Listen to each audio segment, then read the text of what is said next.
Hi guys, it's Annika here with TipRanks, and today we're going to be looking at 3 stocks in the aerospace sector that RBC has been covering.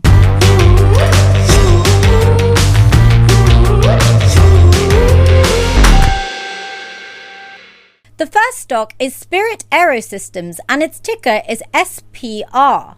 Spirit AeroSystems stock is currently priced at $42.40, and the analyst price target for SPR is $59.33. This is a 39.93% upside based on 9 Wall Street analyst ratings. The company is worth $4.5 billion, and it's the world's largest manufacturer of aerostructures.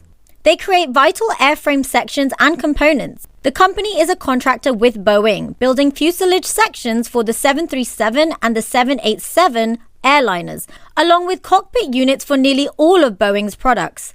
Spirit also builds fuselage sections and wing spars for Airbus, and is a major builder of wings, pylons, and nacelles across the industry. In addition to the commercial activity that I mentioned just before, Spirit has a strong defense presence. The company builds fuselage sections of Boeing's P-8A Poseidon maritime patrol aircraft, which was derived from the 737 airliner.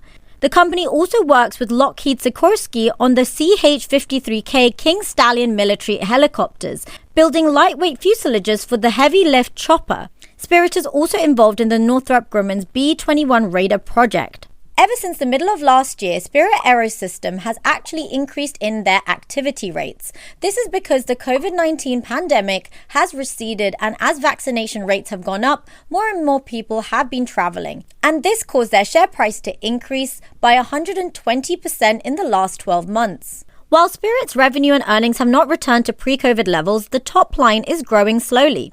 At $1 billion for Q2 2021, Spirit's quarterly revenue was up 55% year over year and up a more modest 11% from Q1. Their EPS came at a loss of 31 cents, but that was the lowest loss of the last 6 quarters. Spirit is scheduled to report its Q3 earnings on November 3rd before the markets open. Analyst Kenneth Herbert likes Spirit, along with its diverse programs, and he writes that, "We believe SPR represents an attractive way to play the commercial aerospace recovery. Through its exposure to the 737 MAX, the company is more leveraged to narrow-body aircraft and should benefit from a strong recovery in sales, margins, and free cash flow. SPR's diversification also provides greater exposure to Airbus, business jets, defense, and the commercial aftermarket recovery." And in line with these comments, he has given a price target of $62, and he has deemed it to be a buy, and this would be a 46.16% upside from where we're at right now. The second aerospace stock that RBC has its eye on is Boeing stock. Now, Boeing is a renowned name, and Boeing has been around since World War II because of its B-17 and B-29 aircrafts. And since then, it's been a dominant player in the commercial aircraft industry. The current price for Boeing stock is $206.70, and the analyst price target on Boeing stock is $275.67, which is a 33.37% upside based on 14 Wall Street analyst ratings offering 12-month price targets. So Boeing actually hit a bit of a speed bump in late 2018 when 2 of its 737 MAX 8 airliners, new models of the company's most popular commercial product, suffered fatal accidents with quick succession. And to make matters worse, the COVID pandemic hit just as the company was ready to return to normal production. Boeing has plenty of other projects to lean on, but not with the profit potential of the industry's commercial leading aircraft.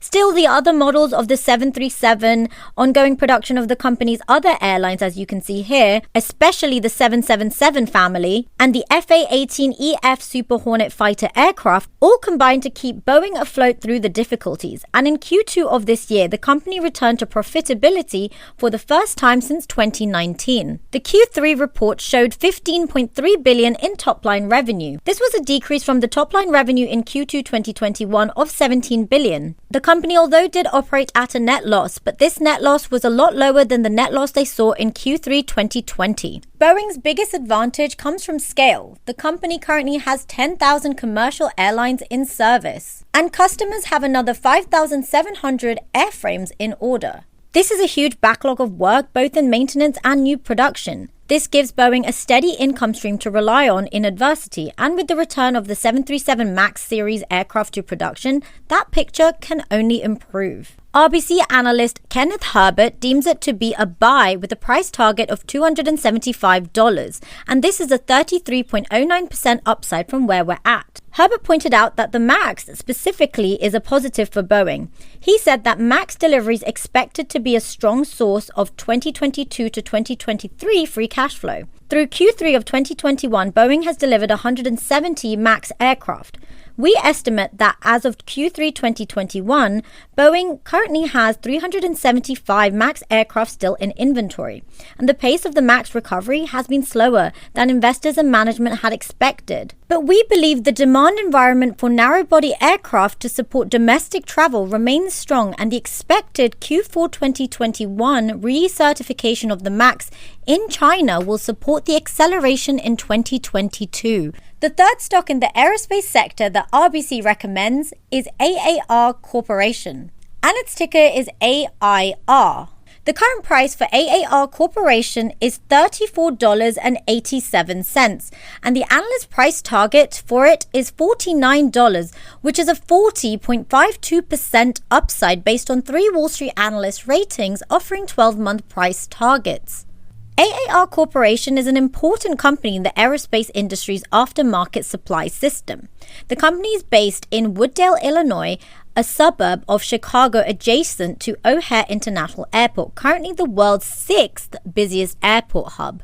AAR benefits from its proximity to this major air hub, and it has built itself a reputation as a parts maker with a global reach. The company is heavily invested in both commercial and in the defense industrial programs. On the defense side, the company won a 15-year, $909 million contract for supply chain management support for the U.S. Air Force's C-130, KC-135, and E-3 program landing gear parts. Over the next 3 years, the company won an additional 10 further federal government contracts worth an estimated whopping $1.35 billion. On the commercial side, AAR is a major supplier of maintenance, repair, and overhaul MRO services, including airframe maintenance for Airbus, Boeing, Bombardier, and Embraer. Together, those 4 companies build the majority of all commercial airliners. AAR has over 2 million square feet of hangar space available for maintenance operations. AAR also offers factory new aftermarket parts for airframe and engines, as well as overhauled and refurbished used parts. AAR in September reported its fiscal Q1 2021 results. The company saw its commercial sales grow from 44% of the total to 59%, a gain that propelled the total revenue to $455 million. The top line was up 14% year over year and marked the 4th consecutive quarter of sequential revenue gains. EPS came in at 52 cents, which is an impressive gain of 205% year over year. The company saw just shy of $18 million cash from operations during the quarter and finished the quarter with $48.8 million in unrestricted cash assets. Kenneth Herbert from RBC has also got an upbeat view on AAR Corporation going forward, and he wrote that we believe AAR is poised to benefit from the recovery of the commercial aerospace aftermarket, and continued improvement in execution will support positive investor sentiment. AAR faces headwinds in the government services business as forward U.S. troop deployments come down, but we believe total commercial sales will recover to 98% of pre-COVID levels for the year ended 2023. And based on his bullish stance, he is given a price target of $45, which is a buy with a 28.94% upside. So guys, what do you think of these 3 aerospace stocks? Do you deem them a buy? Leave your thoughts in the comments below. And if you made it this far, don't forget to hit that like button and that subscribe button and that bell notification so that you get informed on when the TipRanks channel releases a video. I'll see you guys in the next video. Bye!